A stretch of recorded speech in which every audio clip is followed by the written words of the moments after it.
तो दोस्तों स्वागत है आपका अपने YouTube चैनल एसएससी आकाश टीचिंग में। दोस्तों आज की इस वीडियो में मैं आपको जो आज के यूपी पुलिस कांस्टेबल के एग्जाम में जीके के क्वेश्चन पूछे गए हैं, तो दोस्तों आपको मैं सभी जीके के क्वेश्चन करवाऊंगा। तो दोस्तों आप वीडियो को एक बार अंत तक जरूर देखें, जिससे कि आपको पता चल जाए कि क्वेश्चन कैसे पूछे जा रहे हैं। तो दोस्तों पहला क्वेश्चन हमारा जीके का, ग्रेट बैरियर रीफ निम्नलिखित में से किस देश के तट पर स्थित है? तो दोस्तों ग्रेट बैरियर रीफ स्थित है ऑस्ट्रेलिया के तट पर। दोस्तों ऑप्शन ए हमारा राइट आंसर है ऑस्ट्रेलिया।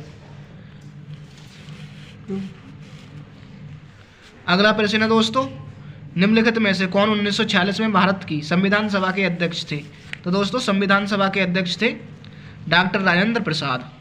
ऑप्शन सी हमारा राइट आंसर है डॉक्टर राजेंद्र प्रसाद।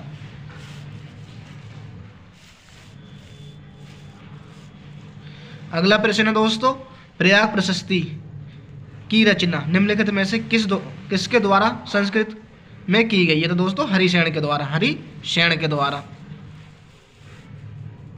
अगला प्रश्न दोस्तों, निम्नलिखित में से कौन सी भारत के पूर्वी तट पर स्थित खारे पानी की सबसे बड़ी लैगून झील है? तो दोस्तों सबसे बड़ी लैगून झील है चिल्का दोस्तों, चिल्का ओडिशा में स्थित है।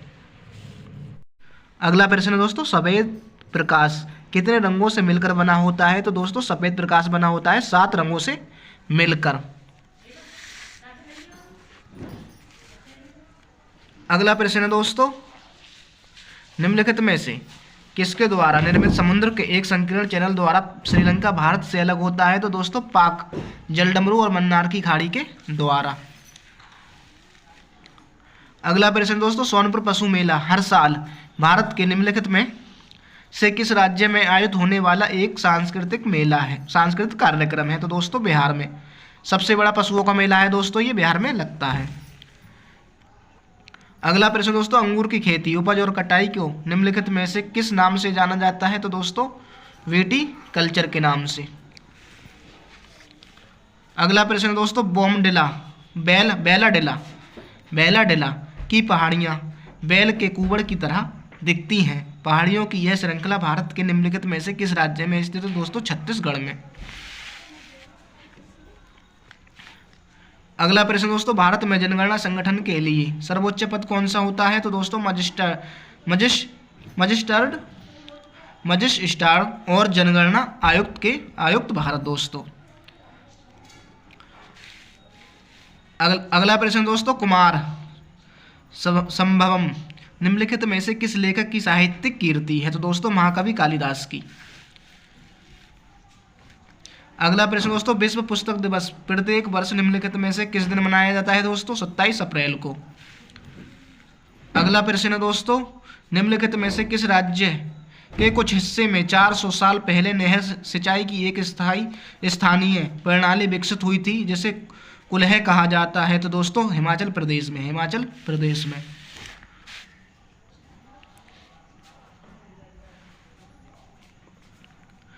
अगला प्रश्न दोस्तों, किसी देश की शहरी क्षेत्रों में रहने वाली अनुपातिक जनसंख्या में वृद्धि को निम्नलिखित में से क्या कहा जाता है?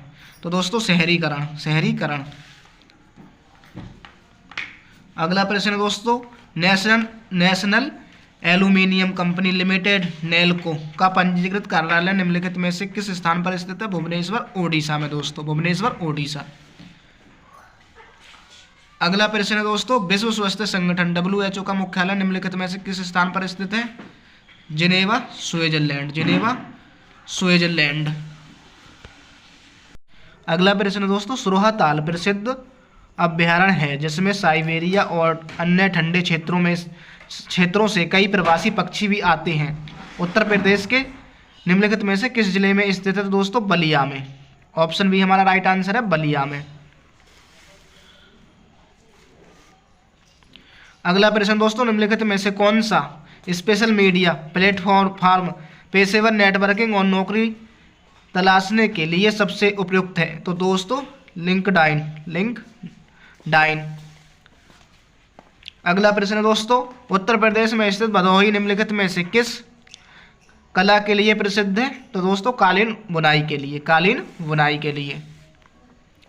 अगला प्रश्न दोस्तों, निम्नलिखित में से कौन सा उत्तर प्रदेश का राज्य वृक्ष है? तो दोस्तों अशोक का वृक्ष।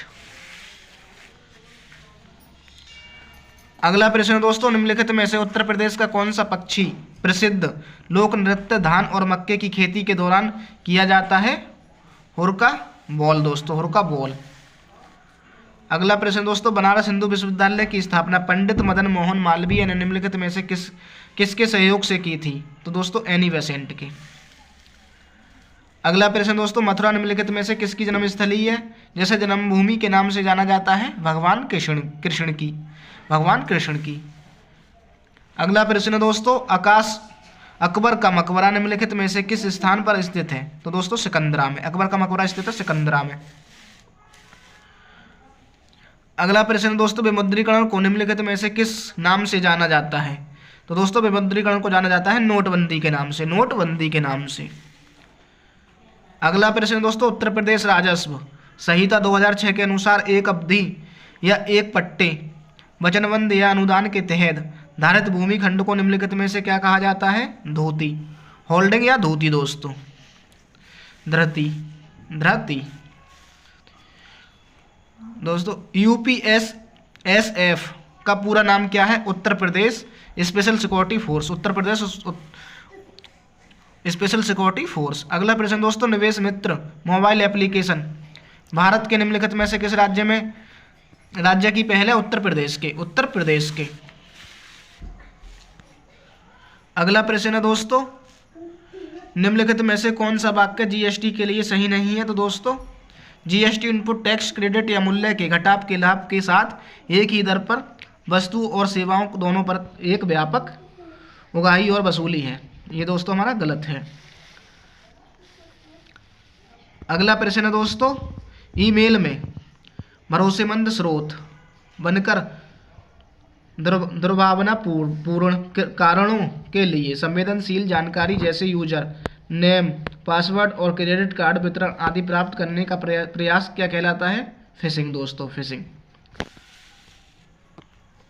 अगला प्रश्न दोस्तों, टका निम्नलिखित में से किस देश की मुद्रा है? तो बांग्लादेश की।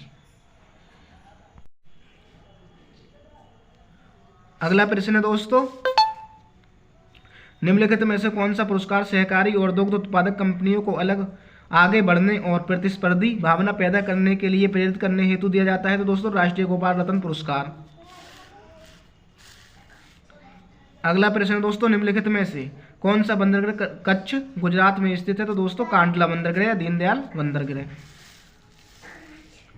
अगला प्रश्न दोस्तों, हाल ही में श्री अमित शाह ने निम्नलिखित में से किस स्थान पर national cooperating dairy federation of India के मुख्यालय की आधारशिला रखी है? तो दोस्तों गांधीनगर में, गांधीनगर में। अगला प्रश्न दोस्तों, निम्नलिखित में से कौन खुदाई खिदमतगार का संस्थापक है? खान अब्दुल गफ्फार खान। अगला प्रश्न दोस्तों, निम्नलिखित में से किसने हाल ही में कोची लक्षद्वीप द्वीप समूह सबमरीन ऑप्टिकल फाइबर कनेक्शन का उद्घाटन किया था? दोस्तों नरेंद्र मोदी ने। अगला प्रश्न दोस्तों, केंद्रीय मंत्रिमंडल ने हाल ही में भारत और निम्नलिखित में से किस देश के बीच प्रवासन और गतिशीलता समझौते को मंजूरी दी है? तो दोस्तों इटली और भारत के मध्य। अगला प्रश्न है दोस्तों, हाल ही में भारतीय नौसेना का फास्ट अटैक क्राफ्ट INS कावरा निम्नलिखित में से किस स्थान पर पहुंचा है? तो दोस्तों कोलंबो, श्रीलंका। तो दोस्तों आपको जितने भी जीके के क्वेश्चन आए हैं वो मैंने आपको सभी करवा दिए हैं। तो दोस्तों वीडियो को लाइक और चैनल को सब्सक्राइब करें।